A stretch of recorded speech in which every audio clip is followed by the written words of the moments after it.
What's good, guys? Welcome back to the Milk Carton series. I'm your host, Stephanie. If you are new, and as always, guys, welcome back for another episode. Welcome to CRIMETOBER, where we are officially kicking this bad boy off with day one. Now, hold me accountable as I'm going to hold myself accountable, guys. You can type me, whatever you need to do to make sure I'm uploading 15 full days. Yay! Super excited to start this tradition. Maybe as the years go on, we will make it a full month, but I'm a realist, you guys know that, so I'm just gonna kick it off with just 2 weeks. So today, guys, we're gonna be focusing on 21-year-old Sydney Song. Now, Sydney is not her legal name. Her legal name is actually Hung Jung. Sydney was from South Korea, and she moved to America in Springville, Virginia to live with her aunt and uncle. She lived in Virginia to start her life, and Sydney was a brilliant young girl. She was very heavily involved in the arts. She was very hardworking, and she was truly excited about her future. So after high school, what does she do? She goes off to college. And the crazy thing about this is she goes to Penn State. Guys, when I heard about this, right, I'm like, I'm from Pennsylvania.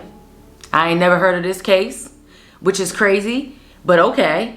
So she ends up moving to Penn State, and this is back in 2001, guys. But I mean, it was only like going on 11, so. But nonetheless, she moves to Penn State, and your girl was working 2 jobs. She was focused on her studies. She was just super excited. She ended up entering a program in integrative arts at Penn State. And like I said, you know, she loved arts since a young child, especially when she lived in South Korea with her family. Now, the thing with this is, as the story unfolds, so Sydney ends up, you know, getting a boyfriend. You know, she's living her life in college, right? So as time unfolds, Sydney and her boyfriend ended up breaking up. And this is literally a month before Halloween occurred. Halloween approaches, and Sydney and her 2 friends decide they're gonna go to a Halloween party. And Sydney decides she's gonna dress up as a rabbit. She's in this pink sleeveless shirt. You know, it has some words on it, has a little bunny thing on the back. Real cute with her little white tennis shoes. So just, you know, I can only picture it in my mind, like that night. Like, I mean, as an adult, you get excited when it's time to dress up, you know, so, well, if you're into that. And I can just only picture how, you know, how much fun it was to get ready with her friends and just to be really excited about the night. Girls end up going to the Players nightclub, and they stay there for until about 2 a.m.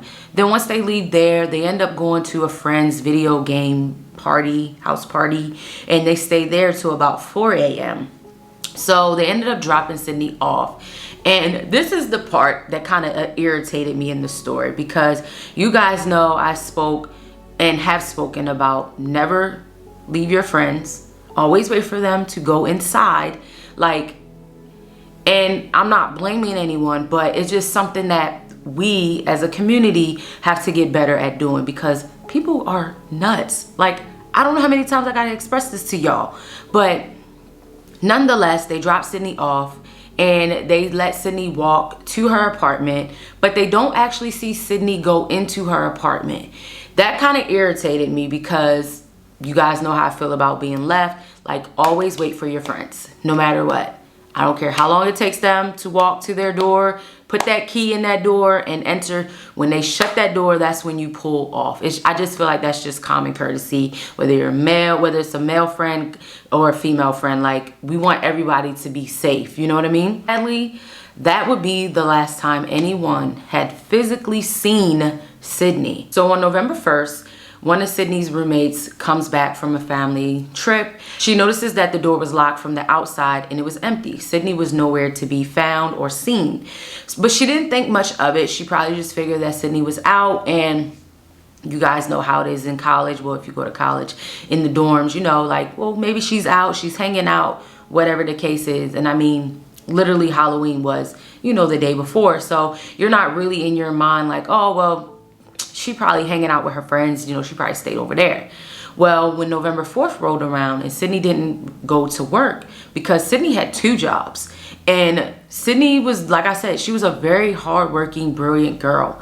And when she didn't turn to work, that's when people got worried. These friends basically report her missing at this point, and they tell law enforcement that Sydney was not drunk. You know, when they left from these events, yes, they had been drinking, but Sydney was not drunk at all.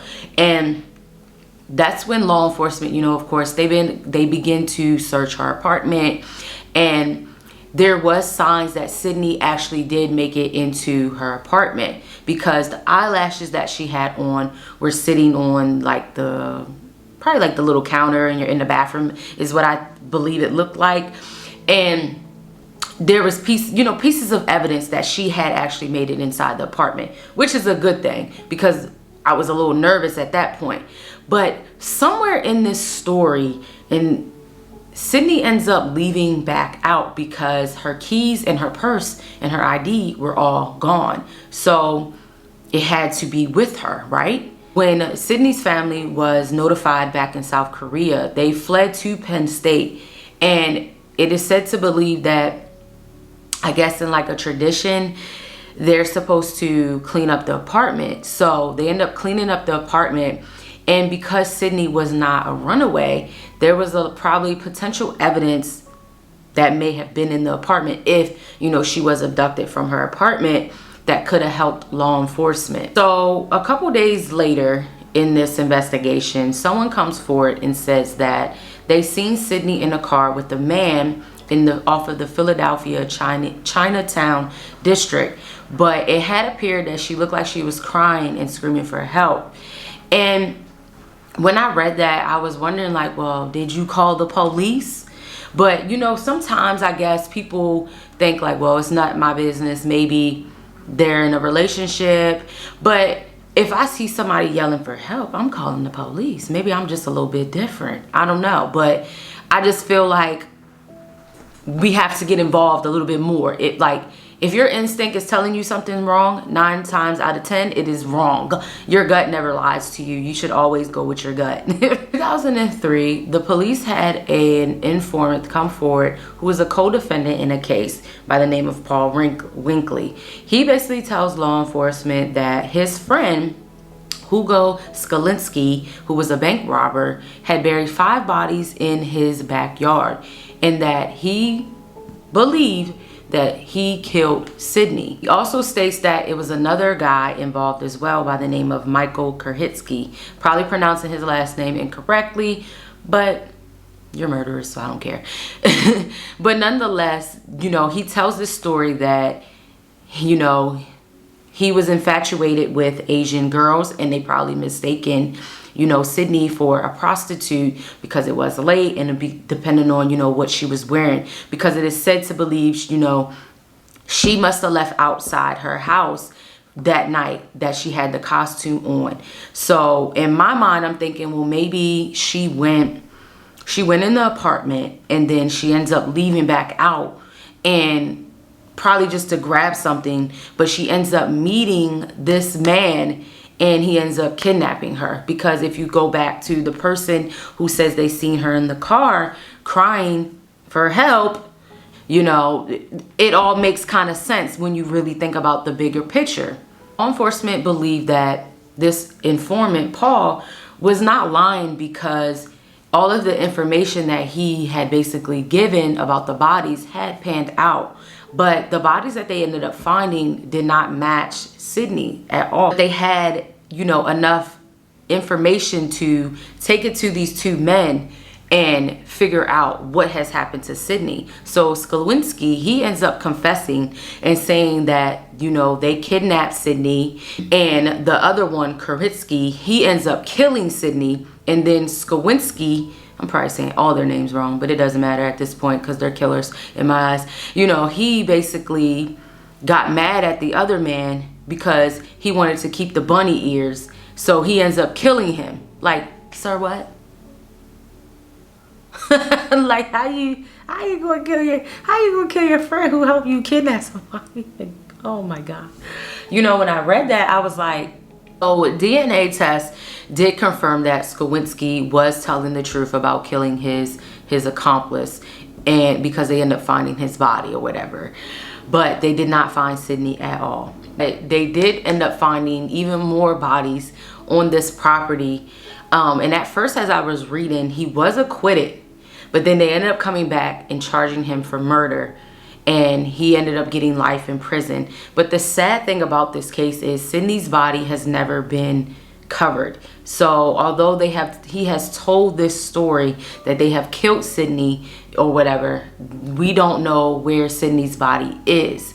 And that is truly heartbreaking, because I can only imagine what she went through that night with these two men. You know, you're probably just running out really quick, and you come across, you know, just this evil spirit, and they just take it upon themselves to just do whatever they want to do, and now your life is abruptly ended. And I can only imagine how her family feels. You know, your daughter, you send your daughter to America, do probably much better than what you can possibly do over there, and your daughter dies by going to college. Like, what? That is the story, guys, of Sydney's song. Sydney's body is still missing. You know, I do believe that she is deceased, because all of the evidence and all of the things that, you know, the guy has said had come true. And it just truly sucks, because she didn't deserve to die, especially in that manner. I can only imagine, you know, the law enforcement has found so many bodies on this man's property. I can only imagine where she's at, you know. But that is today's story, guys. I will see you tomorrow in another episode for day 2 of CRIMETOBER. Super excited. And let's continue to send Sydney's family love and light, because it has to be very hard not to physically know where your child is and not be able to properly bury them. So as always, as we end our videos, let's send their family love and light. And as always, guys, I'll see you in the next episode. Bye, guys.